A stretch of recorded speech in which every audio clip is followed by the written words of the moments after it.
Hey everyone, welcome to Judging for the Win. I'm Dave, and this is my daily ruling. Today's question was suggested independently by a few sources, which generally means it's part of the True Stories collection. Nick controls Grafdigger's cage, and he plays a lightning bolt against Amy's Enduring Innocence. Does Enduring Innocence come back? And the answer to this question is pretty straightforward. Grafdigger's cage says creature cards in graveyards cannot enter the battlefield, while in Amy's graveyard, Enduring Innocence is a creature card. Therefore, it cannot enter the battlefield, even though once it's on the battlefield, it wouldn't count as a creature anymore. This is a pretty tricky question though, and there's a lot more going on under the hood that might have made some of my viewers with a bit more advanced rules knowledge pause and think for a moment. To see what I mean, let's consider the same setup, except this time, instead of Grafdigger's cage, Nick has a Containment Priest. In this case, we have a replacement effect that wants to modify how a permanent enters the battlefield. So we'll need to take a look at this rule here.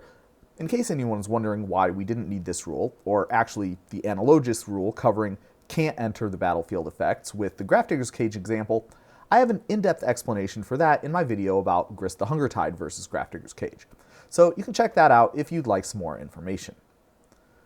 So anyway, with Enduring Innocence entering through a Containment Priest, we'll need to take a look at this rule and see if the Containment Priest's replacement effect applies. We can see that when we're deciding whether any given replacement effect applies to the event of Enduring Innocence entering the battlefield, we have to take into account any replacement effects that have already modified how it enters the battlefield. So, for example, if we had a Sculpting Steel that was entering the battlefield as a copy of an artifact creature, Containment Priest would replace that with exiling the Sculpting Steel, because its copy effect has modified that event such that Sculpting Steel is now a creature.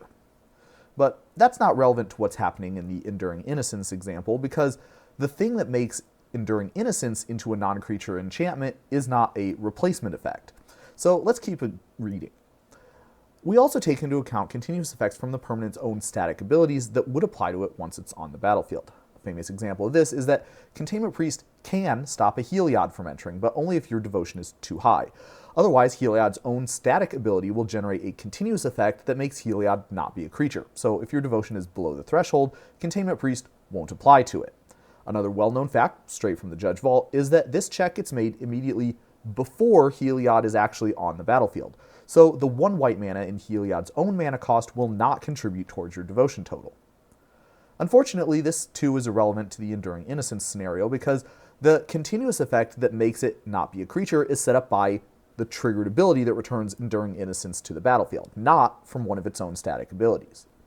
And this leaves just one final thing. Continuous effects that already exist and would apply to Enduring Innocence also get taken into account. And this means that if there was an Opalescence in play, any non-aura enchantment that would enter without being cast would be getting exiled by Containment Priest. To evaluate whether this line is applicable, we need one other important piece of information.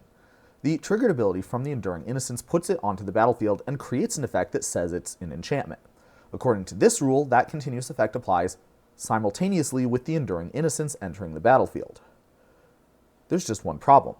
Just like in the Heliod example, the Containment Priest replacement effect applies immediately before Enduring Innocence enters the battlefield.